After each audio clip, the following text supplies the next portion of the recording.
Good afternoon, and welcome to today's session on ancillary services. There's no doubt that ancillary services is one of the hottest topics in the airline industry today, and I'm fortunate to be we'll be joined shortly by a couple of experts representing both an airline and a TMC. But before I get started, I want you to cast your minds back to this morning's opening with Dwayne Ingram and Philippe Chirec. You'll recall a conference call where somebody dialed in at the wrong time. Now, that voice may have been mine, but the good thing for all of us here today is that with ancillary services, we're in the right place, we've got the right topic, and now is definitely the right time. I want to give a brief introduction on ancillary services and where we're at as an industry, just before I call Jason and John on stage. So if I start with the three ages, just to give a bit of context, okay? The three ages of ancillary services. Started with the birth of, we call them maybe the modern era of what we think of as ancillary service today. You're looking around the summer 05, 06 when Flybe and Ryanair announced they'd be introducing checked bag fees. Spirit in 2007, the US majors 2008. That's really the early days of when this movement got some momentum. And taking a look at the size of the market here, you really see that it's serious money, and these numbers here are actually a couple of years old, but I'd encourage you when Jay Sorensen from Idealworks presents tomorrow, I think it is, to go along and hear him, and he'll have the updated numbers, which I'm sure are even bigger than what I'm showing here on the chart today. Moving to the next phase, calling the propagation phase of ancillary services. This is really where we're at now. Starting to look at more channels of distribution, starting to look at better integration with IT systems. Oh, I actually went one too fast there. So the quote here, I want to make this quote, it's a great quote. All right, July this year, United Airlines was on a conference call, and the Wall Street analyst asked the question, if ancillary services was a baseball game, which innings are we in? I think it was John Tague, the then president of United, quoting, I think it was Glenn Tilton, the then CEO, saying, the answer was, we're only in the third innings. Now, if it was a cricket match, it'd be time to pack up stumps and go home because there's only 2 innings in a game. But luckily, we're talking about baseball with 9 innings, and so there's a long way to go in this yet. And that's when we get to the third age, which is we start to move towards maturity. And we're going to cover some of these themes today when we start to talk around personalisation. It's a real big buzzword at the moment. Start to look at things like, rebundling the whole merchandising and getting that mix right, and the whole revenue management of ancillaries and what we do there. So it's exciting, but at the same time, as many of you working for airlines know, it's an overwhelming prospect as well, because you're being asked a lot, the expectations are high, how do you deliver on those? Let's go through these in just brief detail, because I'm sure my guests will be speaking about them in a lot more detail on stage soon. First one, the marketing challenge. As an airline, really need to think about, is unbundling right for my brand strategy or not? And a number of other brand-related or airline-related issues. Moving on to the second, the delivery challenge. And here's where the IT issues really come to the fore. Because as an airline, where are you filing it? But things like, will the IT systems be ready? Will my departure control system be able to actually handle the ancillaries that I'm selling if I sell them earlier in the process and not just at the airport? The multi-channel challenge. Where am I distributing these products? Who am I selling it through? How am I doing it? We'll talk a lot about that today. And the customer service challenge. It's not just enough to sell it and then just to fulfill it, but then you've got also, when you have a disruption or a schedule change, how do you actually make sure you don't get a disassociation between what's been sold and the person turns up and it's not actually there when they think they should be getting, obviously, what they've paid for. And with that sort of brief sort of background or brief introduction, I've got a couple of guys coming up on stage today. The first is Jason Wynn, who's the Vice President of Global Distribution Systems and Point of Sale at American Express Business Travel, and also someone who maybe you've seen before, like about 5 minutes ago. John Loninger will be coming back on stage to talk about what Qantas is doing with their ancillaries. So if I ask you to put your hands together and give them both a warm welcome, and I invite the guys up on stage.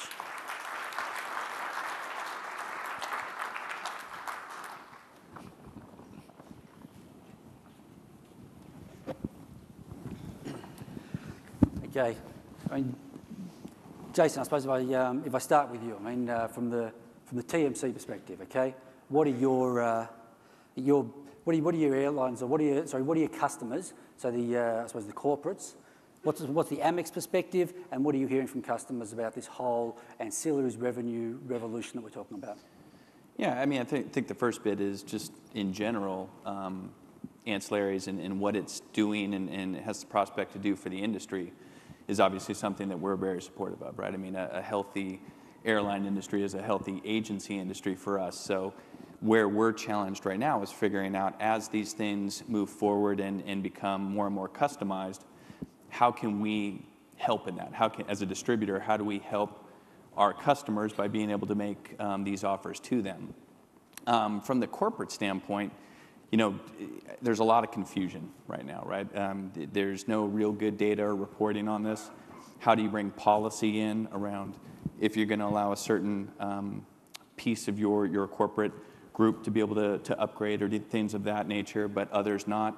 And those are the things at American Express. We're putting a lot of investment, both with the GDSs and with third-party vendors on the back end of how do we support the customers to be able to have these things, but also be able to put a little bit of structure around it so that we can help our corporations identify how much they're spending on these things, but also make sure that they're doing it at the right time with the right traveling community. Are the corporations trying to, they push you in a certain direction, or are you sort of seeing a unified message from the corporations, or it depends on the size of them? I mean, really, what are they looking for? I mean, typically, for us as a global TMC, I mean, it's the larger clients that probably are the most vocal right now, and I think it is pretty consistent around how much of this are we actually spending right now, and can these things be brought into our negotiations with the airlines and the bilateral contracts and the rest of it. So, from our standpoint, there's a couple of real fundamental challenges with that, right? So if you look at the point of sale, even if we were able to have access to that stuff, whether through a GDS or something else, how much time would it take to sell, right? I mean, is there a commercial model associated with that? How then, if we're booking it, and there's a change, whether it's a cancellation or something else, typically they're going to call us, how do we make sure that we can refund that? And then the last piece of it, and I think is really the bit where the customer is really focused, is how do you get good data on that? So what is the total cost of trip, airline by airline? And those are the things that we're working actively to solve. Okay. I mean, I know that, John, even though you represent the direct channel for Qantas, so the interesting thing about Qantas is that they've got my understanding is that Qantas have a view where, what's done online, especially with ancillaries, you want to be selling a lot of that through the indirect channel as well. I mean, do you want to just give the people here a brief sort of background as to where the Qantas thinking has come from on ancillaries, what products you're using, and then where you see the web fitting into the indirect channel as well? Sure. Firstly, apologies for people who had to put up with me 2 sessions in a row. I was called in at the last moment on the last one. So if you're tired of hearing this voice. I think what's really important is that you have an ancillary revenue strategy, that it's not just opportunistic and a follow the leader strategy. So at Qantas, it all comes down to the branding, because we're fortunate in a way that the Qantas Group owns 2 carriers. It owns Jetstar, which is positioned as a low-cost carrier, and Qantas Airlines. And it's constantly on senior management's focus, the brand differentiation between those 2 carriers. So it's not for Qantas, the Qantas Airlines, to actually follow the strategy of Jetstar and charging for meals and charging for eye shades and charging for entertainment on flights, because that disrupts the branding. However, if you have a look at the reports that are in the takeaway packs that Amadeus have given for this conference, you'll see that Qantas actually earns more money in ancillary revenues than any carrier outside the US. And the reason that is because Qantas Airlines makes a stack of money out of its frequent flyer program. And the reason that is because we haven't trashed the brand. We've kept the brand as a premium brand, and because of that, we're able to actually use that to tie in points partners and make our money doing that sort of thing. So I think what's really important is that there's a strategy in place that the airline can understand where the ancillary is really just making money outside of flying. It doesn't have to be charging for checked bags and things like that. So it's very important that the strategy exists to maximize the ancillary and that matches your brand so you don't trash your brand and actually reduce your revenue potential. Having said that, what that leads Qantas Airlines into is basically a strategy where we offer a premium service for free. We don't unbundle fares. However, you can improve on that service by buying extra things. So yeah, you get free seat selection at check-in, but if you want to get seat selection before check-in, that costs. If you want to get an exit row seat, that costs. And in actual fact, what we're really doing is uncovering things that we have and that are limited in supply in those examples, and that customers want. And previously, they were grey products. I call them grey products, under-the-counter products. People knew they were available, but they didn't actually know how to get them. And in actual fact, it caused great stress amongst people because they knew they wanted to get this sort of seat or they wanted to be seated together, and it was quite anxious because they didn't really know how to get hold of the exit row seats. They'd have to show up at the airport and they'd have to flirt, or they'd have to bribe, or they'd have to bully, or they'd have to do something to get hold of one of these things, and sometimes it worked, sometimes it didn't. Inconsistent. It's a terrible customer proposition. In actual fact, and consistent with our brand, once you actually put a price on that, then it becomes much easier. It's a much more transparent thing. And the other thing we did was we actually allow all those payments to be made with frequent flyer points as well as cash. And that slides in with our, goes along then into our channel strategy, because we only allow frequent flyer points to be redeemed on our website. So we understand as a full-service premium international carrier, a lot of bookings are going to be made by travel agents. An awful lot are made by corporate travel agents, very important distribution partners for us. So they have to have access to these products. Even if I wanted to, you're right, I'm in charge of direct sales at Qantas. If I wanted to do it all myself and claim all the credit for it, it would be impossible, and we'd actually miss out on potential customers. So it's never made sense for us to try and lock this in to just being a direct channel thing. But what we do is we only make points as a payment method available through our website. So that to us works as a bit of a trade-off and a good balance, where loyal customers, people that have a direct relationship with us, are coming to us directly anyway. People that are going through agents are going through their agents anyway. It seems to be the right mix for us. I think you'll be filing through. Are you filing through ATPCO, or you will be with the ancillaries? What's the view of the stuff that you sell online today? I think you've got exit row seats and maybe excess baggage. Are they products that you'll be moving into the travel agency channel as well? Is that the plan? So I think come the end of this year, we'll be filing all the seats and bags through ATPCO. And consistent with that, you look for new ways of doing things. I like what KLM are doing with, you get a free meal, but if you want a different meal, then you can pay for that. All those are good opportunities, I think, for a full-service carrier, so that you don't erode your base products, but you can actually build on top of that, add customer value, and take more money. What's your view on the industry standards argument? I was talking to a number of, let's say, the other TMCs or some corporate buyers, and I was surprised because it's not normally my job. I normally deal with airline websites, so I don't come across these guys as often as many people would. But yeah, seemed like there was a real sort of undercurrent of, what's going on here? When's this thing going to get sorted out? From your perspective, the whole industry standards argument, what's your position on that? I think I understand the rationale for it. Why people want it, right? It's easier to then consume, to report on it and do the rest of it. I think from our standpoint, it's a pretty big chasm that needs to be bridged, and I think we look at it as kind of two distinct areas. One is the point of sale, and that's where the industry standard really comes into play. How do you make that available in kind of a standard fashion? But as we think more and more through it, and I was really interested in the last conversation around mobile, because we are making a big bet on mobile as well. Our position on this is we really think that most of the sales for these things are actually going to come after the core booking. So we look at it as a post-booking, pre-trip and on-trip. And as we get more into mobile and get more information about travelers, right now airlines have a very deep vertical view of their travelers, but we have a very horizontal view because we see all the airlines they fly on, all the experiences they have. When you bring card data into that mix as well around their purchasing behaviors when they're on their trip, that's where we think that there's a real opportunity to provide relevant offers to the individual at a time when they may be more prone to purchase those things than at the point of sale when they're probably just thinking about how do I make sure I get the right flight at the right time to make the meeting and the hotel that's closest. You know, if you're in a middle seat and you're getting to the airport and you have an offer for $25 to move that to an aisle, I think that starts to get more mind share as you get closer to that experience.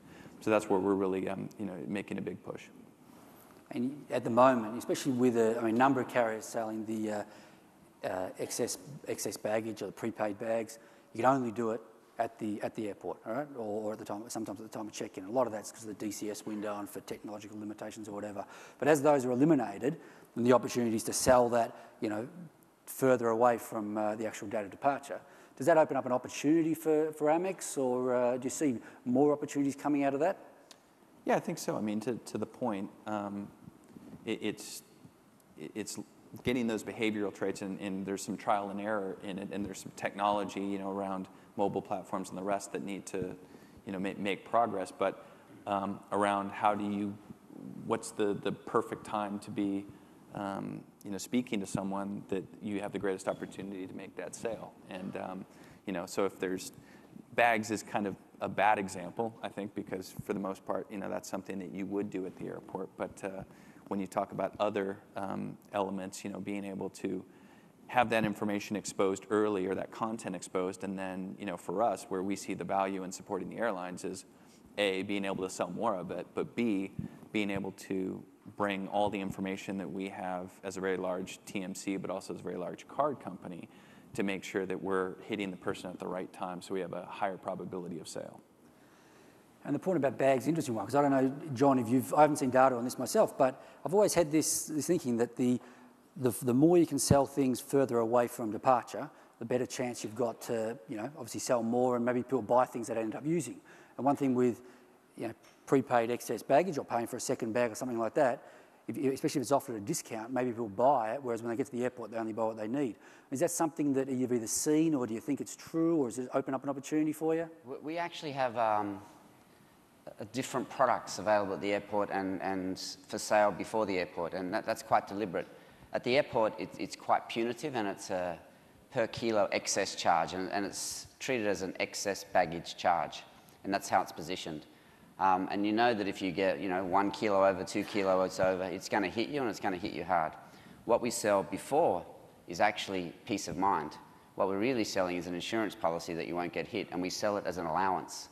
So you buy it in 5, 10, 15 kilo bundles, and basically what you find is that people overbuy. So you can offer it at a discount because you're going to make breakage on it anyway. That's what I would have suspected. Is there other products you can think of that would sell better at the earlier stage rather than at the airport, or are there things that you've... I think timing is very important in this. I think, for example, personally, I think seat selection is not something you should sell whilst you're making a booking. I think it should be a product that's available only after the booking's made. And that's because I suspect some customers, it will influence whether they actually purchase a ticket or not, if they can sit next to the window, or if they can sit at the front. If they really got a good feel for this plane is going to be absolutely packed to the rafters and you're going to be sitting up back next to the toilets, you may not ever buy that ticket. So we don't offer certain things until some passengers have actually purchased their tickets, and then we try and push them as hard as possible up until they leave to go to the airport. But as you saw in the early presentation this morning, we aim on having very, very clean airports. So we want to have all the selling done before they get to the airport.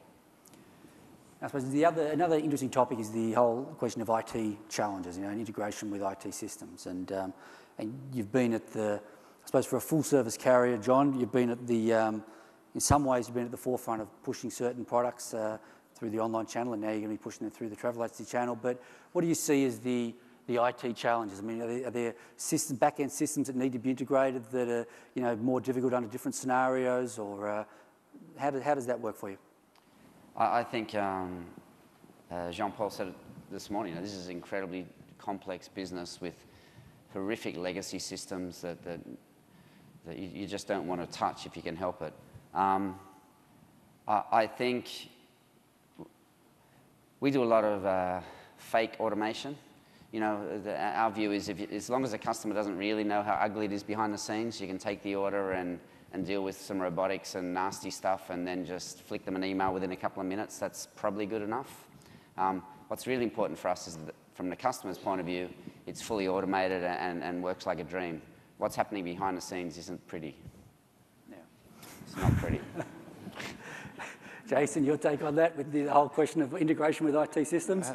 Is it pretty or not? Not pretty sounds like problems when we pick up the phone. So, yeah, I mean, it's a challenge, and I think those are the things that need to work out as this content becomes available to the entities such as ourselves. Is what happens with an exchange and refund, and how is all that processed? And from our standpoint, that's where the standard has some benefit, but those are the things that we're anxious to kind of get into the waters and figure out how best to go about that. Because to your point, it's what happens behind the curtain is one thing, but we want to make sure that the experience that the traveler has is really seamless. Whether it's at the first touch point or at later touch points with exchange refunds or through other offers that we might be bringing forward to them. I think the other thing for full-service international carriers is that will push a lot of carriers down the ATP eco path is not just agency distribution, it's being able to interline with other carriers. So there's no point in being able to sell a seat, up to Los Angeles if the customer's actually going all the way to New York, and there's no point in being able to handle their golf clubs up to Los Angeles if the customer's going all the way to New York, and we're not the carrier they're flying on. Because I know you're using the virtual MCOs at the moment for fulfillment, but maybe moving to EMD is going to solve a lot of those back-end issues. From the TMC perspective, and what are the systems that are impacted when we move down this path of greater ancillary services? What are some of the main systems impacted? And secondly, I suppose, is there anything airlines can do to minimise that, or it's just a fact of life?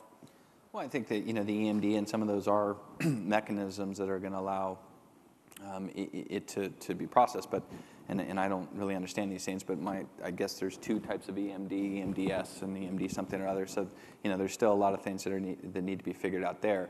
For us, I think the bit that's not fully transparent is the complexity post-booking, right? So the mid-office routines that we have to put in place, the QC type stuff we have to do, and then the back office pieces to be able to then go invoice the client for it and report on it.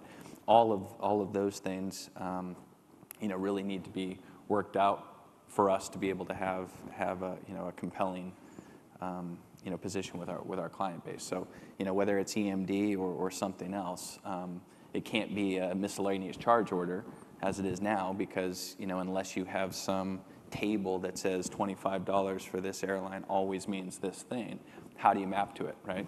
That's the challenge. You mentioned the point earlier on, I think it was John said something about the shopping and not wanting to sell certain products in the shopping process, but to actually get the money off the customer and sell it afterwards. Because at the moment we're still in the early days of it, and a lot of stuff is not sold at as many touch points as it could be sold, because I suppose in a perfect world there's some products that could be sold maybe even pre-shopping, like maybe you think in the outside of the airline world where people offer free shipping if you buy something, and I wonder if we could ever get to a point there where the ancillaries are used as a hook to get people in. Do you see this happening, or do you think that it's always going to be post-shopping? By post-shopping, I guess you mean post individual flight purchase. It depends on the product. I think, for example, lounges, effectively lounges to my mind are no different than gyms. You have a big infrastructure that's heavily used at certain times of the day and sits empty much the other time. And I don't see why we can't have pricing models like gyms, that say, here's a lounge pass that's valid annually between 10 a.m. and 2 p.m. And that's at a reduced rate, and that's when you're allowed into the lounge, because we know, we don't have people in them at that time. And that in itself could force people to travel in off-peak times and lead them down that path. So it really just depends on the product themselves. From a corporate perspective, do you think that, do you see the same thing, or you think that for corporations or for travel buyers, that they're really looking for the flight first, and then as long as they can buy the ancillaries afterwards, you don't think it's going to influence purchase decision or need to be incorporated, or how do you see it working? Well, it's a little bit different dynamic when you talk about the corporate buyer, because the corporate buyer is primarily focused on saving money for the corporation, right?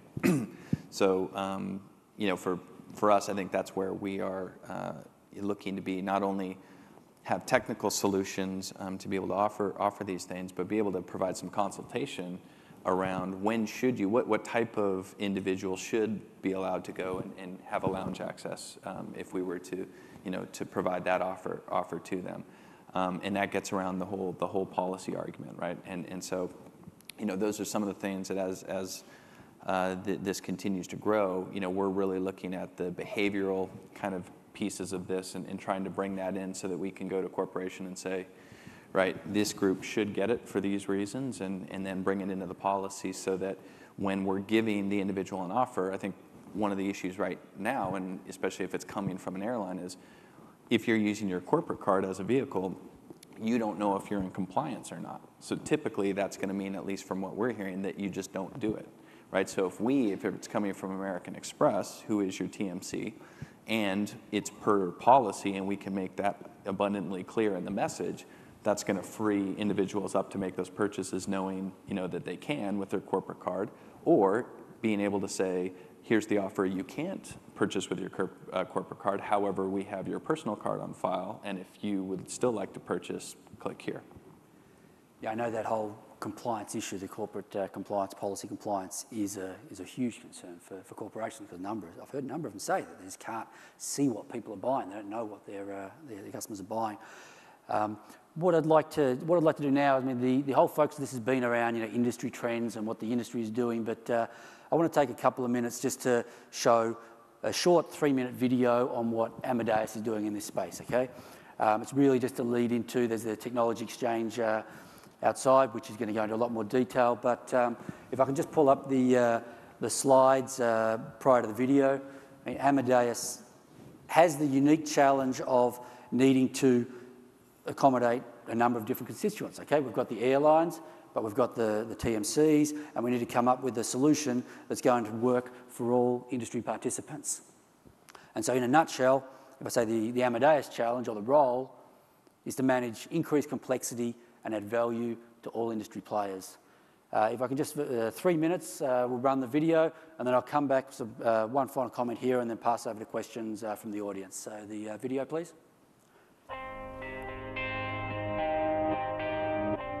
Airlines are earning an increasing proportion of their revenue from ancillary services.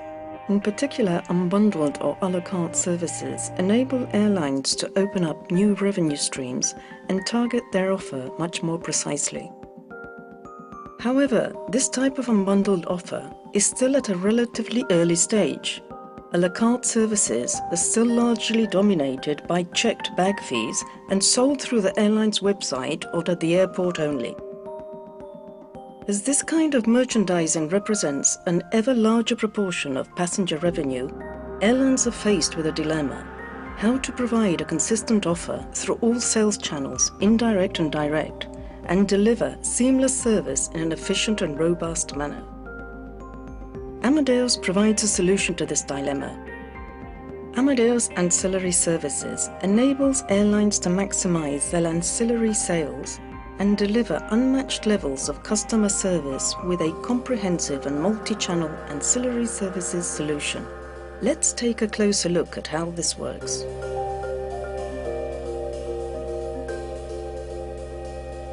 James Donovan, a marketing executive, calls his travel management company to book a trip from Los Angeles to London.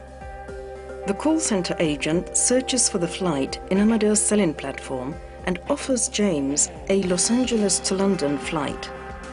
Using the Amadeus Ancillary Services catalog feature, the agent sees that the airline offers a number of additional services on this flight and suggests to James that he might need additional baggage and in-flight entertainment.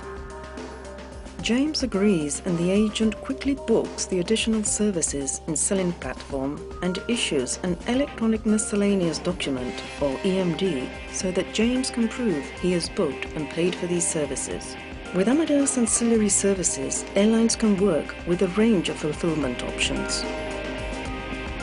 Later that evening, James's girlfriend suggests that he should ensure he has sufficient legroom on his flight. James is over 6 foot tall and is often uncomfortable flying in economy.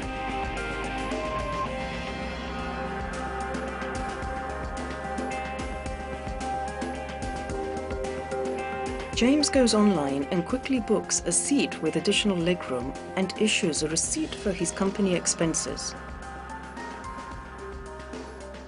When James arrives at the airport, the check-in agent quickly pulls up the details of his booking using Amadeus Altair departure control and sees that he has booked and paid for one additional bag, in-flight entertainment, and a seat with additional legroom.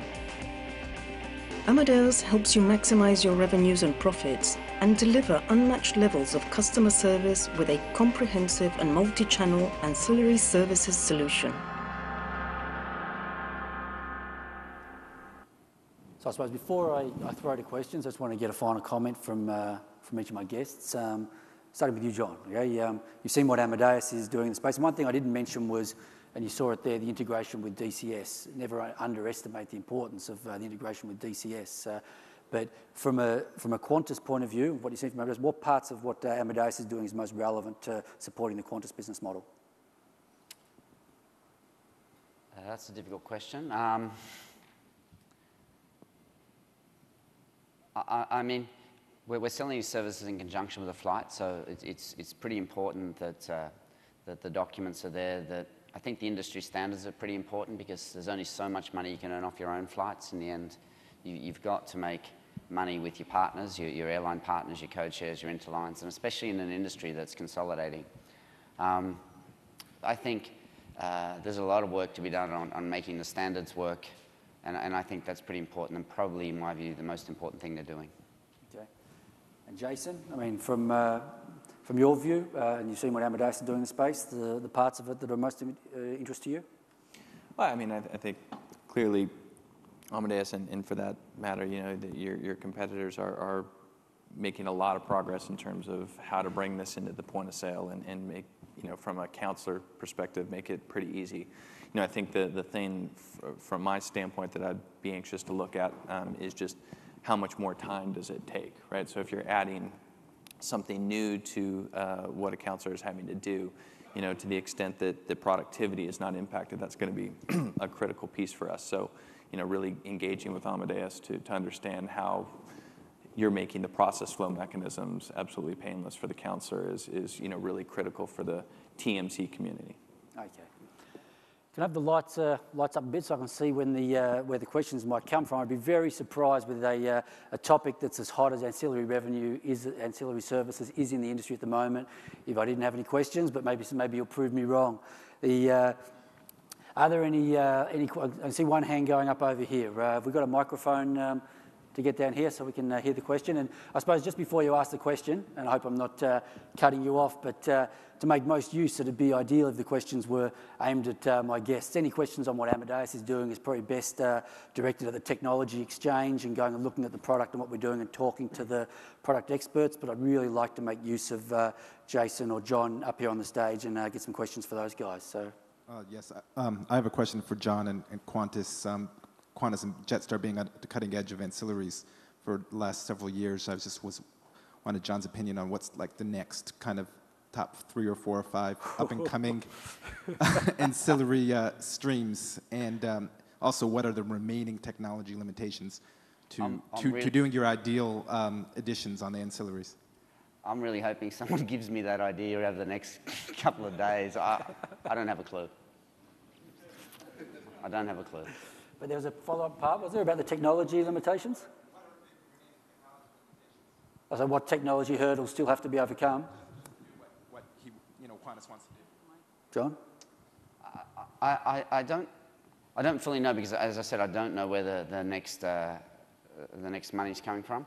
All I know is that all the opportunities have to fit with the brand. You know, the brand is the most important thing. Without a brand, without a strong brand, you're just flying around planes made by someone else. So I think that the challenge for us is really just trying to understand, you know, what are the opportunities that fit in with the brand, and it will be along the direction of trying to find something that adds value. You know, as I said before, the idea of actually, here's your standard meals and then here's a special, here's your standard entertainment, here's something else, here's this you get for standard and plus you can get extra. I mean, that really appeals, you know. So that would probably lead us down the direction of limo transfers and things like that. But as I said, I don't really know. See a hand up over. I have a question. Do you see an impact of ancillary services to revenue management? I mean, the idea would be, do you actually plan to or think about revenue managing these ancillary services, especially when the capacity is limited, like your exit row seats? You only have a certain number that you can offer. So if the demand is high, you may have different prices. And then when the demand is high, you only have available the higher prices. If demand is low, you only, like, same thing like normal revenue management, but do you see an impact there for these ancillary services? Sure. Yeah, I was just to say before I pass it over to John, I mean, on the, when I put up the 3 ages of ancillary services on the chart, you know, clearly that third age, I think when we get to maturity, we really, you know, to optimise the mix that we got out there, I think it's going to happen. But from a Qantas perspective, you see that as something realistic? I think you're probably right. It probably will happen.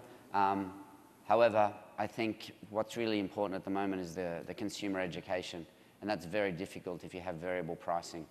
So I think, you know, at this stage where people are just understanding, you know, what you get for free, what additional things you pay for, then it's really important just to have a clean proposition that's consistent. I think that you're right, you know, that opportunity will come. Jason, would that introduce any complexities, or did you foresee any implications if there's revenue management of ancillaries? Well, I mean, I think that's where it needs to head, but that's also why things like a standard become more relevant, right? If an airline is selling at a different price, you know, if that's coming through a miscellaneous charge order, there's absolutely no way for us to be able to determine for our clients what that is. So I think that it would naturally play that way, but yeah, to your analogy on the gym, I mean, those are the type of things you have to look at your capacity and make sure that you're pricing based off of what the individual is willing to pay at that point in time. Yeah, you're right, man. It's demand-based pricing is great, but yeah, in these early stages, yeah, you've got that education challenge you talk about, so it'll be interesting to see how it pans out. Got a question down there? Hi, my name is Rafael. I work for Sapient. We've been talking to several airlines and trying to identify what is the vision. And one of the topics is how to make more revenue without damaging the brand. And I haven't heard about in this conference about the internet connectivity and how this will shift the user experience, the passenger experience in the flight. So how do you see the use of the IFE as a new revenue stream, and how do you feel that you can integrate the content that you provide in the aircraft with something that you can add value and make this as one of the key things in the next 5 years? I don't know. One of the things that always surprises me is no airline yet does gambling in flight on their IFE. You know, even if it's just for frequent flyer points. I guess that day is going to come. I think the thing with the IFE is the biggest opportunity at the moment is again, brand association. It's advertising. You know, it's captive audience of people that you know the demographic of. You know, they are the type of, if you're in a premium long-haul carrier, it's the type of audience that's almost impossible for advertisers to reach any other way. So I think, you know, that there's some pretty easy opportunities there. But, and I actually think that leads down another point, and it's where Qantas is very strong. Ancillary revenue doesn't have to come from customers. If you have a strong enough brand, you actually can make a lot of your ancillary revenue through commercial partnerships. It doesn't always have to be stinging the customer. Yeah, I mean, the in-flight entertainment system, sometimes there's really two camps. I sometimes hear airlines saying that some people think that, you know, people are bringing their own entertainment on board, but I think I agree, there's a big opportunity to use the in-flight entertainment systems to try and generate revenue there. Was there a question at the front somewhere? Yep, it's a question for Jason. What can we learn from other travel industries? And for example, this hotel, you have a choice of standard internet or upgraded internet. You have a choice of hotel airport transfer. How do the TMCs deal with that complexity, which is actually much more complex than the fairly simple airline ancillary revenue we're talking about? Yeah, I mean, hotel is kind of the model that I think airlines are following, right? It's a little bit different animal in that much of that stuff is done when you're on stay.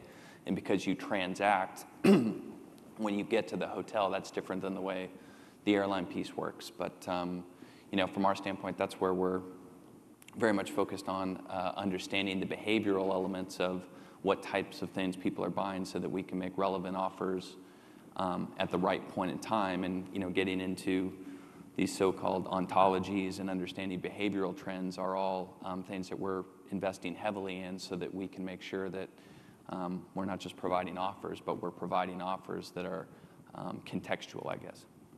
And I think that's just to the point is something that the hotel space has done fairly well. I think that was a question over in this direction. Hi, Brad Baylor with Sojourn. John, I don't think it's any secret that online ad spending is going through the roof. And so I was curious as to what degree do the airlines see remarketing their ancillary products and services to their customers out on the web playing into their strategy? I'm not sure I understood that question. The ability to remarket to a customer after he has left your website, they have purchased a ticket, but they haven't done any of the upgrades, they haven't purchased any of the ancillary products or services. Now you have the opportunity through technology to remarket to them out on the internet. To what degree do you see that playing in future airline strategy to build up and gain lift? Got it. No, I understand the question. I'm sorry. I actually, if you think back, you know, pre-internet days, tickets were sold through travel agents, and then airlines saw nothing of that customer until they showed up at the airport.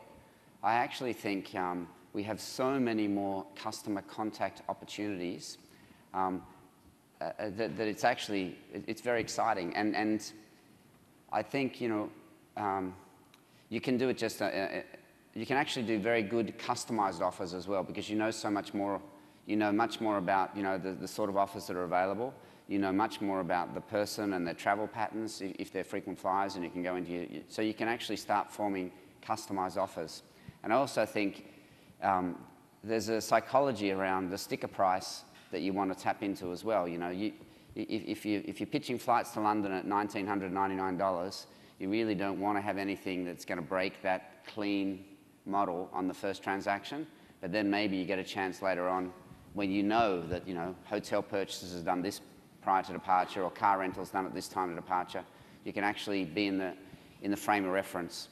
And we often talk internally about the right customer with the right product at the right time. And it's definitely not always while they're trying to buy a flight ticket. You can partner with a good agency too. Really?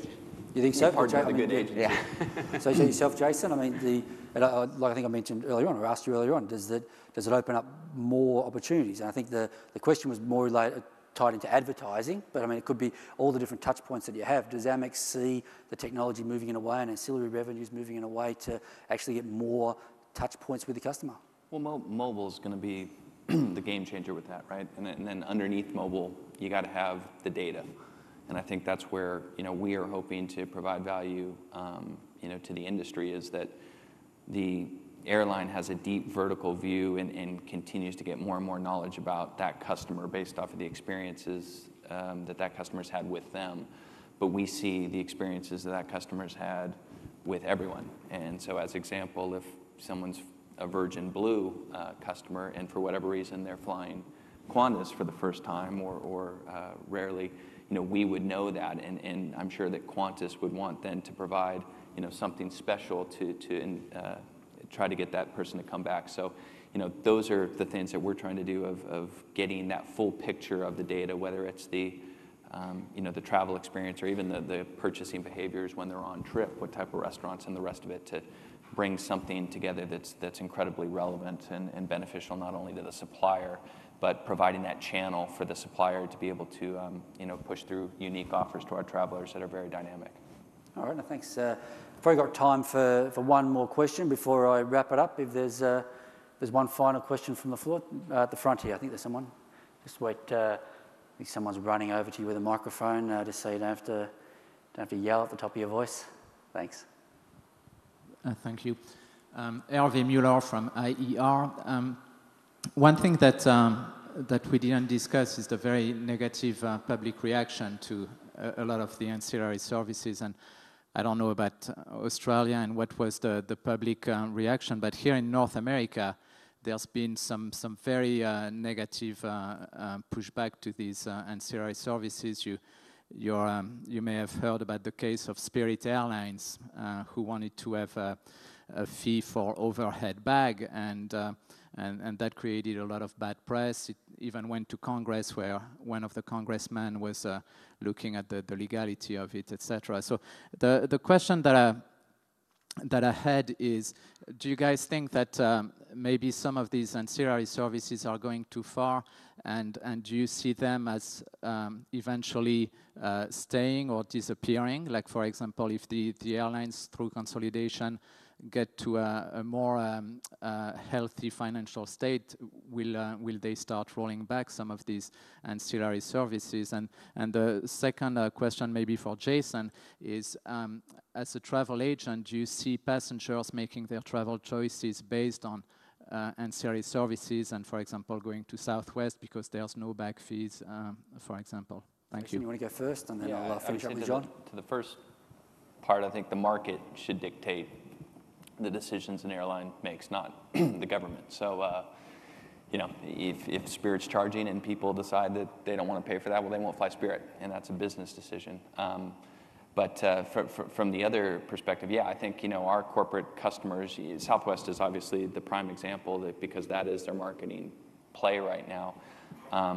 You know, that is becoming a decision factor for them. But as ancillaries get more established, I think the ill will that is in the marketplace, I already think that's kind of dying down, because people are now more knowledgeable around what it all is. And those ancillaries, as they become more and more you know, relevant to the experience that you have on that product, I think that it's going to be a positive scenario for the traveler. To your point on if you know that you got a seat, but you booked late and you're in the you know, the back, and you have an opportunity to upgrade for whatever that might be to an aisle, that's going to change your experience, and I think you're going to get value from that and feel good about it. Probably a brave airline man, John, to say that we're about to hit the wall on this with ancillary revenue, but what do you think? There's still a lot of upside in it? I think we haven't even started. We've taken money from customers, but I think there's a lot of upside with actual commercial partnerships. I think, I mean, travel is still a glamorous brand in every country. It still has aspirational value, and that's something that people will pay for, and it needn't necessarily be your customer. I think when we do introduce customer charges, though, they have to pass two tests. I think you either have to add extra options. So, you know, as I said, exit row seats, added extra options. Choosing seat selection is an extra option because you get to choose it earlier. What you're actually paying for is the ability to choose your seat earlier than online check-in, so you still have it free. And I think the other thing is you need to have the ability to escape the charge. So we have credit card service fees on our website, but we have a method of paying where customers can avoid if they don't want to pay that fee. And I think, you know, any sort of passenger charges for a full-service carrier has to pass those two tests. Okay. Well, I just have the last slide up on the screen, please. So I appreciate your time today. We've run out of time, and we've got a good insight, and I think some great questions from the audience as well. Don't forget that there's, and we've only scratched the surface here on what's possible with in the discussion of ancillary services. So I'd strongly recommend that you spend some time talking to the product experts on the booth at the Technology Exchange. They've got a great demo that goes through end to end with all the touch points as to where the product can be sold and delivered. And I just ask that you put your hands together and thank my two guests today.